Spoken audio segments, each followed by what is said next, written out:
नमस्कार साथियों, मैं अमित कुमार। स्वागत है आप सभी का आपके अपने YouTube चैनल दिशा आईएएस पर। साथियों, हम लोग प्राचीन इतिहास के तथ्यों को खंगाल रहे हैं, जिसमें मध्य पाषाण काल तक हम लोगों ने पिछले सेशन में चर्चा की थी। और ये जो भी सेशन हो रहे हैं ये प्राथमिक परीक्षा को ध्यान में रख के हो रहे हैं, चाहे वो यूपी पीसीएस की आगामी परीक्षा हो, बिहार पीसीएस की हो, या सिविल सेवा के दृष्टिकोण में रखकर भी हम तथ्यों को और अवधारणाओं को लेकर चल रहे हैं। तो अब हम आगे बढ़ते हैं, नवपाषाण काल पर आते हैं, नियोलिथिक एज। साथियों, ये जो नियोलिथिक एज है ये काफी महत्वपूर्ण है, क्योंकि मध्य पाषाण काल के बाद जो नवपाषाण काल की यात्रा है वो निरंतरता के साथ साथ परिवर्तन की यात्रा है, जैसा कि हम लोग इतिहास में देखते हैं। क्योंकि व्यापक परिवर्तन यहां दिखाई दे रहा है। निरंतरता तो मध्य पाषाण काल में जिस कृषि की शुरुआत थोड़ी बहुत दिखाई देती है, या पशुपालन के जो थोड़े बहुत प्रमाण मिलते हैं, अब नवपाषाण काल में वो बहुत ही व्यवस्थित ढंग से प्रारंभ हो जाते हैं। जैसे कि देखा जाए तो मेहरगढ़ में साक्ष्य मिलता है कृषि का बहुत, जो कि नवपाषाण काल स्थल है, जहां से गेहूं जौ इन सबके साक्ष्य मिल रहे हैं। अस्थाई जीवन के साक्ष्य मिलने लगते हैं, मृदभांड बनने लगते हैं, जिनका उपयोग इन उत्पादों को, मांस को, इन सबको पकाने के लिए किया जाता था, अनाजों को। तो अचानक से आखिर में इतना परिवर्तन हुआ कैसे, इतिहासकारों के बीच ये चर्चा का विषय रहा। इतिहासकारों ने अपनी अलग अलग राय दी। गार्डन चाइल्ड जैसे इतिहासकार ने इसको एक क्रांतिकारी घटना दिया। क्रांतिकारी घटना उनका इससे आशय इस वजह से था क्योंकि जो इतने बड़े पैमाने पे परिवर्तन दिखाई दे रहे हैं कि खाद्य संग्राहक से खाद्य उत्पादक हो जा रहे हैं, शिकारी जो थे वो अब पशुपालन कर रहे हैं, कृषि कर रहे हैं, अस्थाई जीवन जी रहे हैं। तो ये जो इतना व्यापक परिवर्तन था, इसी आधार पे उन्होंने क्रांति की संज्ञा दे दी थी इसे। पर बहुत सारे इतिहासकारों ने जब तथ्यों को खंगाला तो देखा, तो उन्हें यह समझ में आया कि ये जो परिवर्तन था ये अचानक हुआ परिवर्तन नहीं है, ये परिवर्तन निरंतरता और जो परिवर्तन की धारा है उसी के अनुरूप हुआ है। पर परिवर्तन बहुत व्यापक था, इसलिए गार्डन चाइल्ड जैसे इतिहासकारों ने इसे क्रांति की संज्ञा दे दी। इनका जो काल निर्धारण है वो 9000 से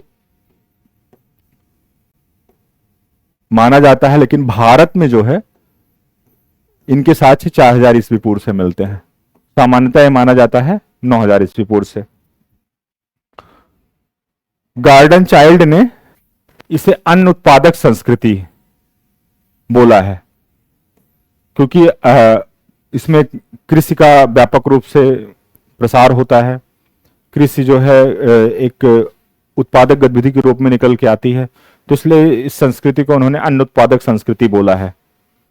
मेहरगढ़ इस नवपाषाण काल का सबसे महत्वपूर्ण स्थल था, जो कि पाकिस्तान के बलूचिस्तान प्रांत में था, बोलन नदी के तट पर।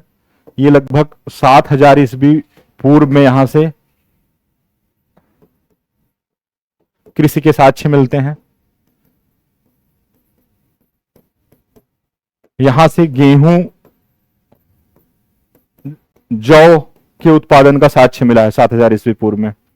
ये जब तक लहुरा देव नहीं प्राप्त हो गया था, लहुरा देव के प्राप्त होने से पहले मेहरगढ़ को ही कृषि के प्राचीनतम साक्ष्य के रूप में माना जाता था। इसकी खोज 1975 में फ्रांसीसी आर्कियोलॉजिस्ट पुरातत्वविद जायरिस फ्रांसोया जायरिस द्वारा किया गया था। मेहरगढ़ की खोज जो थी वो 1975 में फ्रांसीसी पुरातत्वविद फ्रांसोया जायरिस द्वारा की गई थी। अब ये जो मेहरगढ़ है ये नवपाषाण काल और हड़प्पा सभ्यता दोनों संस्कृतियों का एक महत्वपूर्ण स्थल है। यहां से हड़प्पा सभ्यता के भी साक्ष्य मिलते हैं मेहरगढ़ से। भारतीय उपमहाद्वीप में प्राचीनतम नवपाषाण बस्ती मेहरगढ़ थी। कृषि एवं पशुपालन का साक्ष्य मिला है। यहां से कृषि का साक्ष्य तो मिलता ही है, प्राचीनतम साक्ष्यों में से है लहुरा देव के पहले। अगर देखा जाए तो कुम्हार के चाक पर तैयार मिट्टी का बर्तन सबसे पहले मेहरगढ़ में ही दिखाई देता है। इसके पहले मध्य पाषाण काल तक ऐसा कोई साक्ष्य नहीं था कि चाक पर मिट्टी के बर्तन बनाए जाते हों। नवपाषाण काल में पहली बार कुम्हार के चाक पर मिट्टी के बर्तन उपकरण बनाए जा रहे हैं। और उसका जो पहला साक्ष्य मिल रहा है वो मेहरगढ़ से मिल रहा है। अन्नागार का भी उदाहरण मिलता है, कुबरदार वृषभ का साक्ष्य भी मिलता है। अन्नागार का उदाहरण मिलता है, कुबरदार वृषभ का साक्ष्य मिलता है, कपास का उत्पादन का। ये विश्व में सबसे प्राचीन साक्ष्य माना जाता है। दोस्तों ध्यान रखिएगा इसको, कपास का जो साक्ष्य मिलता है वो नवपाषाण काल में मिलता है, सबसे पहले मेहरगढ़ में ही मिलता है। ये सबसे प्राचीनतम साक्ष्य में है। इसके काल के जो उपकरण होते थे वो पहले के उपकरणों की तुलना में बहुत परिष्कृत उपकरण बनने लगे। उन पे अच्छी पॉलिश होती थी, उनकी जो शार्पनेस थी उनमें पहले की तुलना में काफी ज्यादा आ गई। जो जैसे जो कुल्हाड़ी थी, देखें ये इस काल की जो कुल्हाड़ी मिली है कितनी व्यवस्थित, एक मूठ में लगी हुई कुल्हाड़ी, या जो इसके ये हंसिया और इस तरह के जो औजार हैं उनमें देखेंगे पहले की तुलना में काफी ये परिष्कृत दिखाई दे रहे हैं। इसी काल में उपकरणों को, पत्थरों को पॉलिश करने की शुरुआत हो रही है, नवपाषाण काल में ही। 1842 में कर्नाटक के मैसूर के लिंगसुर से नवपाषाणिक उपकरण मिले थे। अतः भारत में प्राप्त प्रथम उपकरण नवपाषाणिक युग का ही है। ये जो लिंगसुर से कर्नाटक के नवपाषाण काल का उपकरण मिला है, इससे पहले किसी भी पाषाण काल का कोई उपकरण भारत में नहीं मिला था। जैसा कि मैंने जब आप लोगों को पेलियोलिथिक एज पढ़ा रहे थे, जिसमें हम लोअर पेलियोलिथिक एज में बताए थे कि 1863 में रॉबर्ट ब्रूटफूट ने पल्लवरम से हस्त कुठार प्राप्त किया था, वो उन्होंने 1863 में प्राप्त किया था। निम्नपुरा पाषाण काल का स्थल था। लेकिन उसके पहले ही 1842 में लिंगसुर से उपकरण जो मिला है वो नवपाषाणिक है। तो ये प्रश्न बना भी है, आगे भी बन सकता है कि भारत में जो सबसे प्राचीन उपकरण मिला है वो किस काल से संबंधित है, तो वो नवपाषाण काल से संबंधित है। कहां से मिला है, तो कर्नाटक के लिंगसुर से मिला है। इसके विस्तार क्षेत्र को देखते हैं। लद्दाख, नवपाषाण काल की संस्कृति में लद्दाख से जो क्षेत्र मिले हैं वह गियाक एवं कियारी। हिमाचल से मिले हैं कांगड़ा के रोर, बरौली और देहरा गोपीपुरा। जम्मू कश्मीर से मिले हैं बुर्जहोम, गुफा कराल, मारतंड। बुर्जहोम और गुफा कराल ये जो दो स्थल हैं ये बहुत ही इंपॉर्टेंट है, बहुत बार पूछे गए हैं। यहां से गर्तावास मिलते हैं। गर्तावास का मतलब ऐसे वो होते थे जो कि ठंड से बचने के लिए उनमें अपना वो आवास बनाते थे, जमीन के अंदर वो गड्ढे नुमा होते थे। तो ये बुर्जहोम और गुफा कराल से मिलते हैं गर्तावास। मारतंड भी जम्मू कश्मीर का ही नवपाषाण का स्थल है। ये दोनों नवपाषाण काल के स्थल है, ध्यान रखिएगा। कश्मीर के सभी नवपाषाणिक स्थल करेवा पर स्थित थे। करेवा एक ऐसी संरचना होती है कि जो ये हिमनद होते हैं, जब ये जम जाते हैं फिर उसमें बहुत सारे जलोढ़ उन सब का भी मिश्रण हो जाता है, तो ऐसे क्षेत्र को करेवा बोलते हैं। ये सारे स्थल जो थे वो करेवा पर स्थित थे, यानी एक जलोढ़ हिमनद झील टाइप का स्थल था, उस पर ये सारे स्थित थे। आवासीय गड्ढे, गर्तावास जिसकी मैंने बात की, फसल काटने हेतु पत्थर के यंत्र और जानवरों के लिए पृथक कब्र कश्मीर के नवपाषाण काल की विशेषता थी। जानवरों के लिए पृथक कब्र भी मिली है कश्मीर के नवपाषाण काल से, मतलब जानवरों को काफी अच्छी व्यवस्थित ढंग से सम्मान के साथ उन्हें दफनाया जाता था। बुर्ज होम से गर्तावास मालिक के साथ कुत्ते दफनाने का साक्ष्य मिला है। कश्मीर का जो बुर्जा होम है, या ये प्रश्न बहुत बार आया है कि मालिक के साथ कुत्ते दफनाने का साक्ष्य कहां से मिला है, तो नवपाषाण कालीन स्थल बुर्जा होम से मानव के साथ कुत्ते दफनाने का साक्ष्य मिला है। इसे पीटरसन ने खोजा था बुर्ज होम को 1935 में। यहां से एक घड़े पर सींग वाले देवता का चित्र भी मिला है। बुर्ज होम से ही मानव के साथ कुत्ते को दफनाने का साक्ष्य मिला है। इसके अलावा यहां पे एक घड़े पर सींग वाले देवता का चित्रांकन भी मिला है। ठीक है। गुफा कराल, इसकी खुदाई ए.के. शर्मा ने की थी। बुर्ज होम इसको पीटरसन ने खोजा था, गुफा कराल की खुदाई ए.के. शर्मा ने की थी। यहां से तांबे की एक हेयर पिन मिली है, हड्डी की सुइयां मिली हैं। ये दोनों स्थल बुर्ज होम एवं गुफा कराल, ये दोनों ही स्तर ऐसे हैं नवपाषाण काल के जम्मू कश्मीर के, जहां से नवपाषाणिक, बृहद पाषाणिक एवं ऐतिहासिक तीनों कालों से संबंधित साक्ष्य हैं।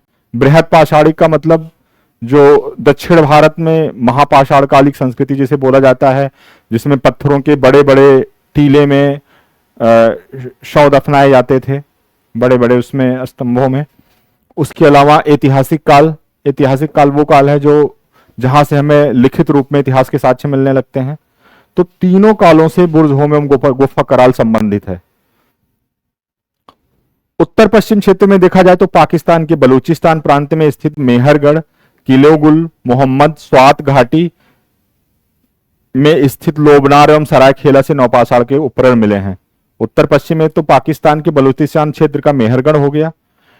इसी बलूचिस्तान क्षेत्र में ही किलोगुल, मोहम्मद स्वात घाटी में स्थित गली घई, लोबनार, सरायखोला से नवपाषाण के उपकरण मिले हैं। ठीक है।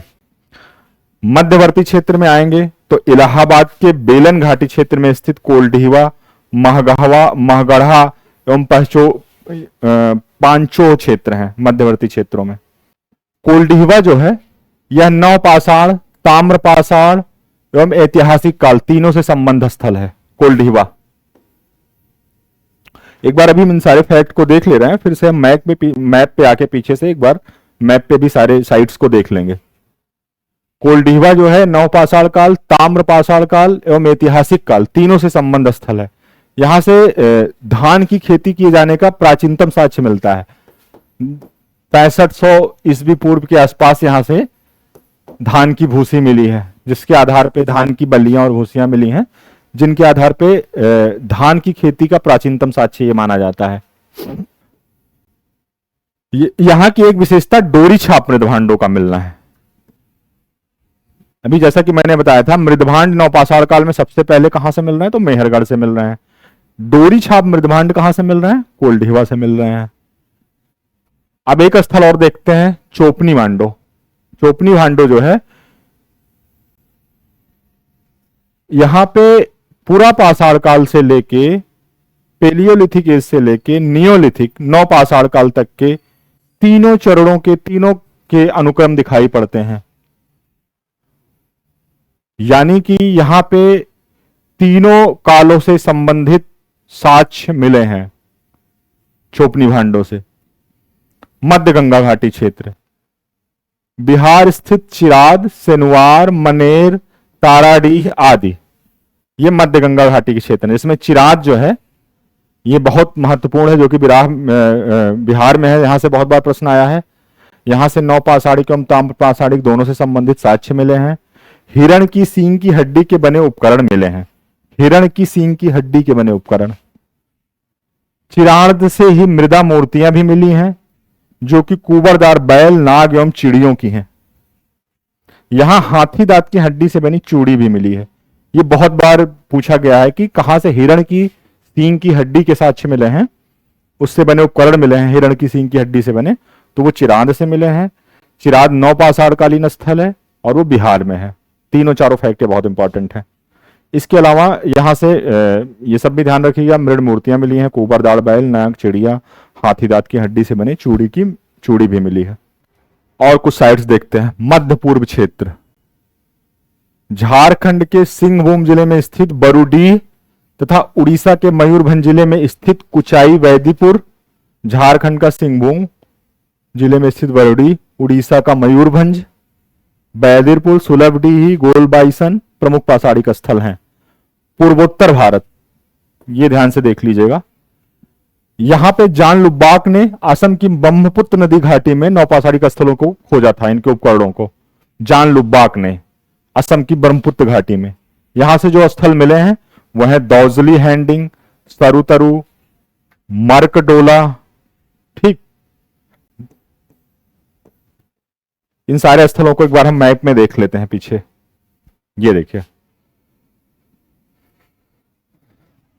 पूर्वोत्तर के अगर स्थलों को देखें, दौजली हैंडलिंग, मर्कडोला, सारुतारू, ये पूर्वोत्तर के स्थल दिखाई दे रहे हैं। जो कि असम, मेघालय, इन सब स्थानों से मिले हैं। मर्कडोला देखिए असम की लोकेशन पे दिखाई दे रहा है। सारूकारू वहीं पे मिला हुआ है। इसी तरह से हम देख सकते हैं, जैसे देखिए ये चिराद बिहार में स्थित है, नौपाषाणिक स्थल। बरूडीह, कुचाई, ये आपका दिखाई दे रहा है आंध्र प्रदेश के आसपास, उड़ीसा के आसपास। मधु यह स्पष्ट नहीं हो रहा है कौन सा स्थल है। इसी तरह से आप ये देखिए, आ जाइए दक्षिण में आ जाइए तो मास्की, संगन कुल्लू, मास्की जो कि कर्नाटक से मिला है, संगन कल्लू, पय्यमपल्ली तमिलनाडु से, ठीक है, हल्लूर, ब्रह्मगिरी, हेमिंज, टेक्कलकोडा, कुपगल। उसी तरह से आप इधर देखिए, ये जो बलूचिस्तान क्षेत्र है, ये पाकिस्तान का ये जो बलूचिस्तान क्षेत्र है, जहां से देखिए मेहरगढ़ की साइट मिली है। किले गुल मोहम्मद, ये भी बलूचिस्तान में ही है, नौपाषाणकालीन स्थल है। मेहरगढ़, किले गुल मोहम्मद, सरायखोला और घालीगा। इसी तरह से देखिए जम्मू कश्मीर का ये बुरजा होम, गुफक कराल, ठीक है। ये साइट आप लोग इससे देख के दिमाग में इसको विजुअलाइज कर सकते हैं, ये ज्यादा आसानी से याद होगा। झूम कृषि एक बहुत ही चर्चित कृषि है, बहुत ही महत्वपूर्ण कृषि है, पारंपरिक कृषि है, सांस्कृतिक रूप से काफी ये महत्वपूर्ण कृषि मानी जाती है, जो कि नौपाषाण काल में से ही प्रचलित है। इसकी जो शुरुआत होती है पूर्वोत्तर भारत में, मेघालय से इसके साक्ष्य मिले हैं, ये नौपाषाण काल से शुरू होती है। यहां से एक समृद्ध नौपाषाणकालीन बस्ती मिली है मेघालय के सेबलगिरी से। दक्षिण भारत की जो प्रमुख नौपाषाणकालीन साइट्स हैं उनको हम देख लेते हैं। अभी हमने मैप में चर्चा की ही थी, यहां देख लेते हैं। दक्षिण भारत में नौपाषाणिक पालिशदार कुल्हाड़ी, ये लिंगसूर से सबसे पहले मिलती है, जो कि किसी भी पाषाण काल का या किसी भी प्राचीनतम उपकरण है भारत में प्राप्त किसी भी काल से संबंधित, वो नौपाषाण काल से संबंधित है। दक्षिण भारत की नौपाषाणिक संस्कृति की कालावधि 2900 ईस्वी पूर्व से 1000 ईस्वी पूर्व तक है। वैसे तो 9000 ईस्वी पूर्व से मोटे तौर पर मानी जाती है नौपाषाण काल की शुरुआत। भारत में जो उसके साक्ष्य मिलने शुरू होते हैं वो 4000 ईस्वी पूर्व से लगभग। दक्षिण भारत में 29000 ईस्वी पूर्व से 1000 ईस्वी पूर्व के बीच इसके साक्ष्य मिलते हैं, तो ये ध्यान रखिएगा, इंपॉर्टेंट है ये। दक्षिण भारत की नौपाषाणिक संस्कृति जोरवे की ताम्रपाषाणिक संस्कृति से प्रभावित थी। जोरवे जो है ये महाराष्ट्र की ताम्रपाषाणिक संस्कृति है, ठीक। दक्षिण भारत में नौपाषाण की उगाई गई फसल मिलेट थी। उत्तर भारत में तो आप देख रहे हो मेहरगढ़ से गेहूं जो मिल रहा है, कोलडीहवा से जो कि इलाहाबाद के पास स्थित है बेलर नदी घाटी में, वहां से धान के साक्ष्य मिल रहे हैं। लेकिन दक्षिण भारत में जो नौपाषाण काल के किसी अन्न के साक्ष्य मिल रहे हैं, अन्न उगाए जाने के, तो रागी के, मिलेट के मिल रहे हैं। दक्षिण भारत से प्राप्त राख के टीले, ये बहुत बार आया है कि राख के टीले जो मिले हैं दक्षिण भारत से वो किस काल से संबंधित है, तो वो नौपाषाण काल से संबंधित है। इन राख के टीलों से पशुपालन की पुष्टि होती है, जहां पशु रखे जाते थे तो उनसे संबंधित बहुत सारे जो गोबर, खाद, इस तरह के जो वो होते थे कचरे, उन सबको एक जगह डंप करके जला दिया जाता था। आंध्र प्रदेश के उतनूर तथा पलवाय तथा कर्नाटक के, आंध्र प्रदेश का उतनूर तथा पलवाय, ये दो स्थल है नौपाषाण कालीन से। कर्नाटक का संगन कोल्लू, पिकलीहल, यहां से राख के टीले मिले हैं। ये भी पूछ लेता है राख के टीले कहां से मिले हैं, तो संगन कल्लू कर्नाटक का, पिकलीहल आंध्र प्रदेश का, उतनूर, पलवाय, ये सारे नौपाषाण कालीन स्थल हैं जहां से राख के टीले मिले हैं। राख के टीले से क्या होता है पता, राख के टीले से पता चलता है कि पशुपालन होता था, पशुपालन का साक्ष्य स्पष्ट होता है, क्योंकि वो जो राख मिली है उसमें वो उसके मलबे होते थे पशुओं से संबंधित। प्रसार क्षेत्र अगर देखें दक्षिण भारत में, जैसे मास्की, ब्रह्मगिरी, संगन कल्लू, सब कर्नाटक के स्थल हैं। पिकलीहल, टेक्कलकोटा, वाटगुल, बुदिहाल, ठीक है। टेक्कल कोट से चौकोर मकान एवं सोने की एक लटकन प्राप्त हुई है। टेक्कल कोट जो कर्नाटक का नवपाषाणकालीन स्थल है, वहां से सोने की एक लटकन मिली है और एक चौकोर मकान मिला है। तुंगभद्रा नदी पर स्थित हल्लूर नवपाषाण काल एवं महापाषाण के बीच की संक्रांति काल का प्रतिनिधित्व करता है। जो हल्लूर है, नवपाषाण काल एवं महापाषाण काल के बीच के संक्रांति का प्रतिनिधित्व करता है। आंध्र प्रदेश, उतनूर, नागार्जुन कोंडा, पलवाय, सिंगनपल्ली, ये स्थल है यहाँ के। तमिलनाडु का पय्यमपल्ली नवपाषाण कालीन स्थल है। नवपाषाण युगीन जीवन की विशेषता, जैसा मैंने शुरू में ही बताया था, कृषि का पूर्ण विकास दिखाई दे रहा है। ठीक, अस्थाई जीवन,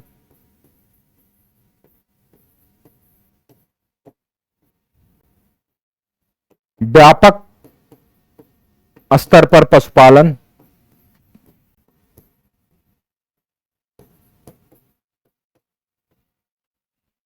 ठीक, इसके अलावा मृदभांड बनने शुरू हुए, चाक पर बनने शुरू हुए। अस्थाई संपत्ति, अब जब अस्थाई जीवन हुआ तो लोगों ने अपनी अस्थाई संपत्ति भी खड़ी करनी शुरू की अपने उत्तराधिकारियों के लिए। ठीक है। विविध प्रकार की फसलें मिलने लगती हैं। व्यापार विनिमय के साथ विनिमय के उदाहरण मिलने लगते हैं, लेन देन के उदाहरण मिलने लगते हैं। लोग घास फूस बल्लियों के अपने मकान बनाने लगे। ये सारी विशेषताएं हैं इस काल की। ठीक है, तो ये साइट्स पे भी हमने चर्चा कर ली, इन सारी की विशेषताओं को देख लिया। अब स्टोन एज कंप्लीट हो गया है। इसके बाद के सेशन में हम इससे आए हुए कुछ महत्वपूर्ण प्रश्नों को देख लेंगे। उसके बाद फिर नेक्स्ट सेशन से हम हड़प्पा सिविलाइजेशन को पढ़ेंगे। धन्यवाद।